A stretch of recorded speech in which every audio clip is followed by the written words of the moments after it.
দোল হচ্ছে ভারতবর্ষ হিন্দু সনাতনের সবচেয়ে বড় মহৎ উৎসব। এই দোল পূর্ণিমা কবে এবং দোল পূর্ণিমার দিন কী করবেন এবং দোল পূর্ণিমার দ্বারায় আপনারা কী ফলাফল পাবেন। প্রথমে আসি, দোল পূর্ণিমা পড়ছে 2রা মার্চ সোমবার বিকেলবেলা 5:54 থেকে পরের দিন মঙ্গলবার 3:23 পর্যন্ত অপরাহ্নে দোল পূর্ণিমা আছে।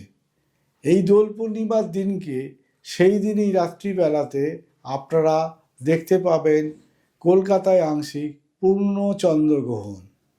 এবার প্রশ্ন হচ্ছে, এই পূর্ণ চন্দ্রগ্রহণ থাকার জন্যে আপনারা যদি সত্যনারায়ণ পুজো করেন পূর্ণিমার দিনকে, তাহলে কিন্তু কোনো অসুবিধে হবে না।